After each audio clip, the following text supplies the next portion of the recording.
there are markets where there's a void of having a scene. And then you have a place like Indianapolis that has got a scene that will rival some big cities. Yeah. And so it's very weird. It's very, you're not able to really define it. It's a little bit of a paradox. But isn't it interesting how those mid-market cities are growing because of what dance music is doing right now? Never forget the conversation that I had with my father when he started to realize that I had found my ish. Yeah. And I started to get all these like questions. Uh-huh. And I was like, because I was so excited and I'm introducing it to my parents and like, this is going to be big. Like I saw it. I saw, the self-fulfilling prophecy of what it could possibly be. Yeah. And I'll never forget my father said, isn't this like grunge rock where it's going to be big and then for 10 years it's going to be obsolete? Yeah. And I said, Dad, no, it's like rock. Wow.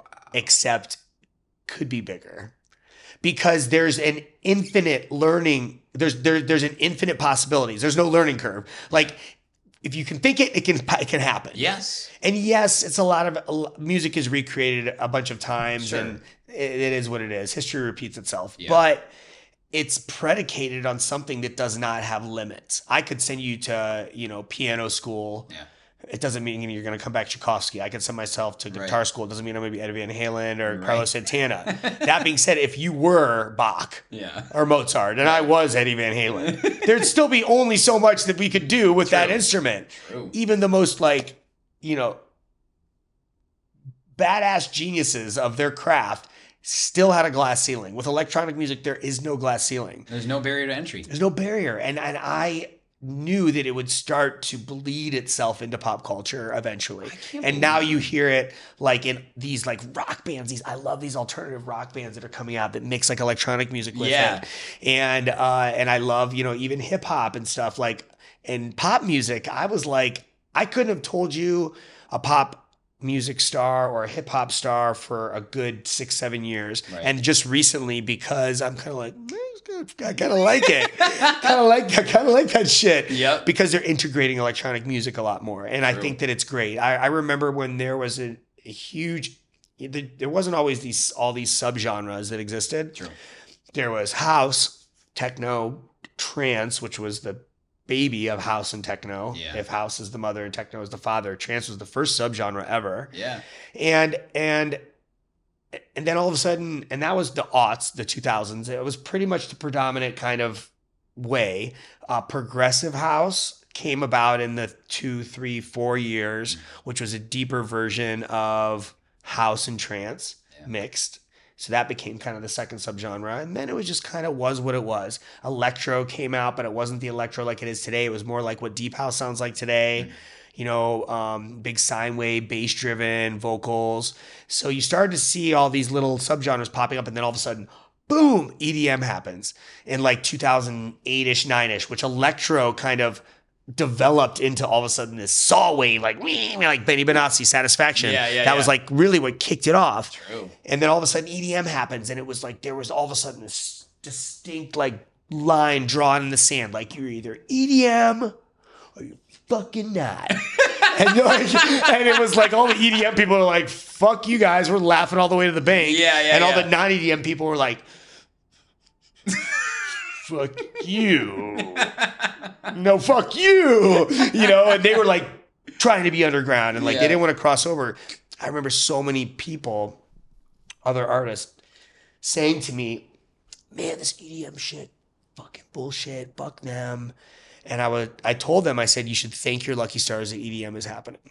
Yeah. Because what it has done is when I was coming up, when I was really young, the main crowd was 21, 22, 23 to like early 30s. Yeah. And you lose a huge portion of that following around 25, 26. Why? Marriage, mortgages, cars, hangovers, debt. No, just they become adults. Yeah. And a lot of people that consider themselves adults or are in families associate the time that they were the craziest in their lives when they did drugs with their time where they went to clubs and and listened to electronic music. So they disband it. So they go from going to not going, and I need to be a family person now. There's very few of us lifers. That's how it was. Yeah. It wasn't a part of our culture the way it is in Europe. Right. I would go to Europe and see people with their babies that would have like the Pasha double cherry shirts on their toddlers.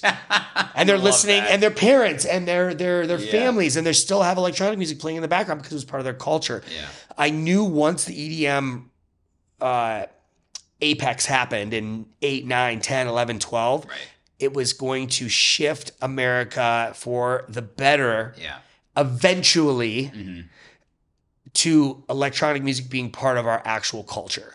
To where this was going to be the first generation that actually listened to it as teenagers, and then passed it on to their kids. Yeah. And since that happened, look at the scope of people listening to electronic music now. It's 12 to 52. It's a $10 billion industry now. Exactly. Yeah. It's grown so much, but the timeline, the chronological age timeline of when they're starting and when they're continuing has grown exponentially. Yeah. And it was all because of EDM. Yeah. EDM got into the everyday average person's car radio, home, podcast, iPod at the time. Yeah. All of a sudden, people were like, "Oh, electronic music," and that was the entire this last decade. Now look at it, and now it's literally a part of our lives. Man, do I love Sherm in the booth! Oh, hey, I think you do too. Hope you enjoyed that piece of content.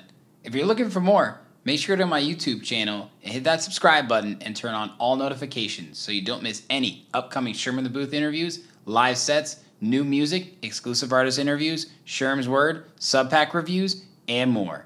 This is your one-stop shop for everything entertainment. Cheers.